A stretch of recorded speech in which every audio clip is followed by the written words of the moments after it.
La grève de l'amiante 1949 déclenche une grève spontanée. Peu de temps après, 3000 autres mineurs de Tetford Mines leur emboîtent le pas. Ce conflit qui oppose les mineurs affiliés à la Confédération des travailleurs catholiques du Canada à 3 entreprises minières devient rapidement une cause pour les éléments progressistes de la société québécoise. La presse en parle abondamment et la Confédération des travailleurs catholiques du Canada y mobilise beaucoup de fonds avant que le règlement ne survienne au mois de juillet. La grève de l'amiante à Asbestos et Tetford Mines est un symbole pour le mouvement syndical et un moment important dans l'histoire sociale du Québec. À cette époque, le gouvernement unioniste de Maurice Duplessis était favorable aux revendications du mouvement syndical. L'organisme chargé de régler les conflits de travail, la Commission des relations ouvrières, est souvent accusé de rendre des décisions partiales en faveur du patronat. Aussi, la Confédération des travailleurs catholiques du Canada, à laquelle appartiennent les syndicats en cause, prône une remise en question des relations de travail. Affirmant que l'entreprise possède une nature sociale et non seulement économique, les syndicats veulent obtenir un droit de regard dans la gestion de celle-ci. Les compagnies sont farouchement opposées à cette idée en vertu du droit de propriété.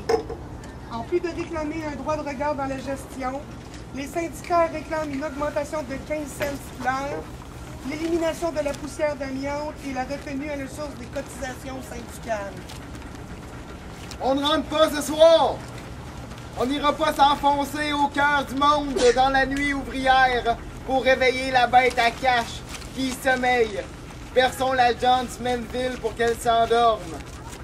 Laissons le pic et la pelle et prenons plutôt la parole. Ça fait longtemps qu'on n'en a pas extrait. Pas de bruit de dynamite ce soir, camarades. Faisons plutôt éclater les rires et les chants. C'est la grève! Levons-nous tous en chœur, les gars de l'amiante, et combattons sans peur la Jonesmanville tremblante. On entend le mineur, crier partout victoire, son refrain de bonheur qui le couvre de gloire. Tralala, tralala, la la la, tralala, la la la la la la la, tralala, tralala, la la la, tralala, la la la la la la. De la colline d'East Broughton jusqu'au boisé de l'Asbestos, la voix de l'indignation s'élève au cœur de la grande froideur du plessiste. Dans ce far ouest de l'Est québécois, le train ne passe plus. C'est le silence avant la mêlée. Ça sent la sueur, ça sent le duel entre le conservatisme religieux et la justice sociale, le catholicisme féodal et la chrétienté humaine, le capital et le social, le profit et la dignité, le patronat et le syndicat, les scabs et les grévistes. Les gars de l'amiante se sont levés en même temps que l'histoire. Si la grève de l'amiante n'avait pas eu lieu, il aurait fallu l'inventer. Il faut tous soutenir la guerre audacieuse contre les scabs tenir, car l'heure est sérieuse. On entend le mineur, crier partout victoire au refrain de bonheur qui le couvre de gloire. Tralala, tralala, la la la, tralala, la la la la la la la, tralala, tralala, la la la, tralala, la la la la la. Maudite poussière partout! Dans nos poumons, dans nos têtes, dans nos lits, dans nos tombes! Maudit or blanc qui me tord la gorge! Christ de fibres inflammables qui me brûlent le corps! Même si la mine est fermée, la poussière d'amiante pèse sur la ville. Les compagnies ayant fait tout ce qui était humainement possible de faire pour éliminer la poussière, et l'amiantose étant presque inexistante dans la province de Québec, il ne convenait pas d'imposer de clauses impératives. Maudite poussière partout! Même si la mine est fermée, la poussière d'amiante pèse sur la ville. On dirait des champs de coton et nous des nègres. Mais une fois les poumons libérés de la poussière, il y a de la place pour le cri et la révolte. On n'est pas tout seul contre la Manville. Nos compagnons au State ont arrêté de creuser leur tombe pour les Morgan. Tenons les routes, la sève monte et le printemps s'en vient. Et entre les vallons de l'asbestos, le vent de la solidarité siffle. Des camions apportent l'entraide, les médias mettent la lumière sur l'ignorance et les chrétiens de gauche se battent pour une idée. La nécessité du travailleur à participer à l'entreprise. Des communistes, des socialistes, des dépravés. Les enfants de l'Église se doivent de respecter leurs conditions inaltérables d'hommes soumis à Dieu, à la propriété privée et au chef. Reprenez le chemin souterrain de votre humiliation. Le Québec vous regarde, mais Dieu aussi. Il y a 61 ans, à Asbestos, la solidarité fait rage contre l'abattoir humain qu'est l'industrie minière. Grâce aux vives offertes, aux quêtes de solidarité dans les églises, la grève tient bon.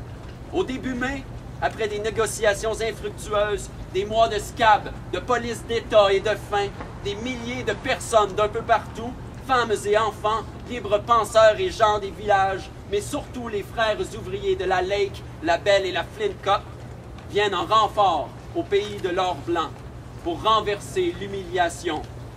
À bas Duplessis et son code du travail! Tous unis! Ne dépassez pas les lignes de piquetage!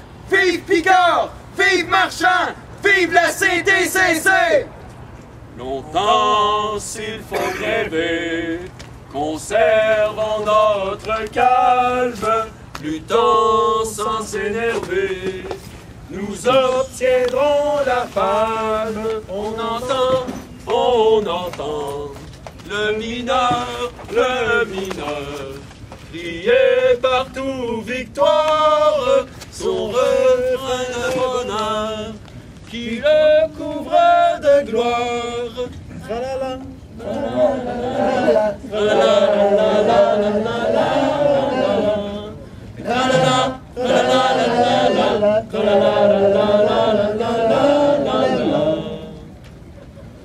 Notre souverain Seigneur, le roi, enjoint et commande à tous ceux qui sont ici présents de se disperser immédiatement et de retourner paisiblement à leur domicile ou à leurs occupations légitimes, sous peine d'être déclarés coupables d'une infraction qui peut être punie de l'emprisonnement à perpétuité. Dieu, sauve le roi!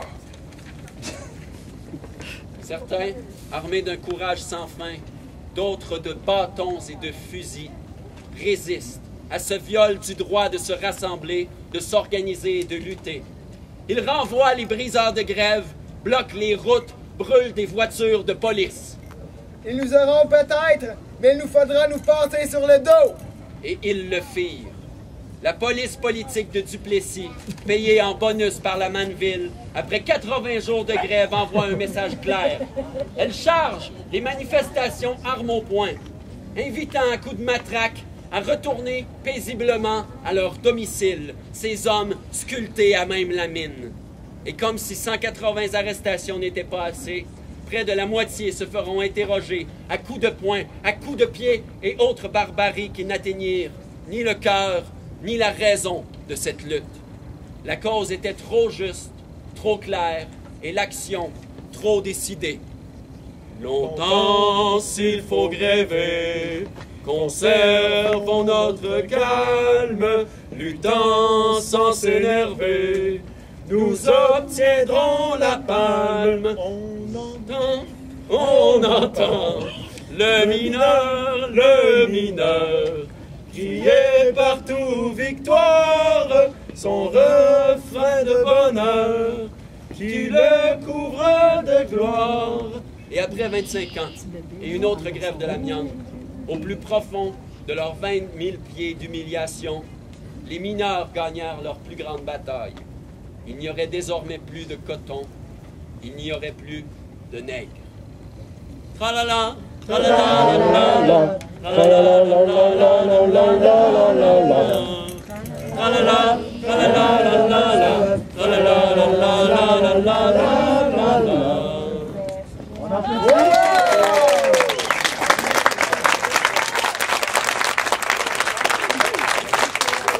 Bon, voilà. Je pense que ça nous rappelle une belle page d'histoire.